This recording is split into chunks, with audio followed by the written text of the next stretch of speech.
If Hunter knew Nicole had dosed Riker with a lethal agent, he'd drag Riker to Grant, their mad scientist/closest thing they had to a doctor, and chain Riker down if he had to. All Hunter and Mine knew was that she'd knocked him out somehow, and that's how it was going to stay. Hunter probably saw through Riker's BS, but he didn't press. "I'll get a couple of your teams together to go wide on a search, and I'll have everyone in the clan scouring the Warren." There were miles of tunnels where Nicole could hide, but Riker's gut said she was in the forest. "She's out here." Hunter's obsidian eyes narrowed to slits. "You fed from her? You can track her?" Nicole's heady wine flavor lingered on his tongue, but a large amount of ingested blood was needed to track the donor. "I didn't feed, but I tasted enough to get a general feel for her." The leather thong around Hunter's temples held his midnight hair out of his eyes, emphasizing his Cherokee ancestry as he inclined his head in acknowledgement. "Good hunting." Riker took off, his adrenaline surging hotly through his veins. He loved a good chase and takedown, and this one was going to be especially gratifying. He smelled her before he saw her, 2 miles from clan headquarters. Her pear and ginger scent made his mouth water, until he caught more scents.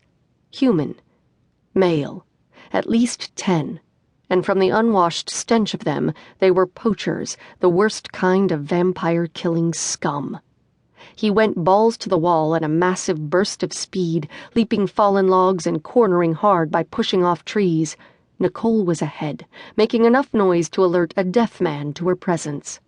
A flash of strawberry blonde hair between a pair of furs put Riker at 30 yards from his prey. But the stink of a couple of poachers came from maybe 100. They were close. Too close. He sprinted the final distance, catching Nicole as she tried to navigate a gully lined by thick ferns and gnarled berry bushes. "Riker!" she gasped as he swept her up and over the gully, taking them both to the forest floor on the other side. "Disappointed to see me alive?" He rolled with her, pushing her beneath him as a bullet sailed over their heads. "You might get your wish soon enough." "What the—" "Poachers." A spark of hope lit her pretty wide greens, but he was about to dash it. "Chill, sunshine. They'll only chop me up for body parts. If I'm lucky, I'll be dead when they start. But you? It'll be a while before they put you down." "But I'm human." Her dry swallow made the wound he'd sealed on her throat writhe. "I'll tell them who I am, that they'll get a reward if they return me safely." "You can try that tactic." He yanked her to her feet and dragged her behind a massive tree. "But more likely, they'll say they found you dead and ransom your body. What they're doing is illegal, and they won't want you alive to tell anyone what they did to you or what they were out here for." "I don't believe you," she ground out. 2 shots rang out at the same moment that 3 men in camouflage burst from the brush. Nicole, the slippery minx, took advantage and wrenched away from him to dart toward them. "Nicole, no!" Riker ducked the swing of a machete, only to be nearly laid out by a baseball bat from behind. The blow smashed into his lower back, knocking him off balance. Gnashing his teeth against the pain, he palmed 2 daggers and struck out at the nearest poacher with a devastating 1-2 slice that took both sides of the man's neck down to the spine. As the human's spasming body hit the ground, Riker dodged more gunfire in an effort to catch Nicole, who had tripped and was scrambling to her feet. "Help me!"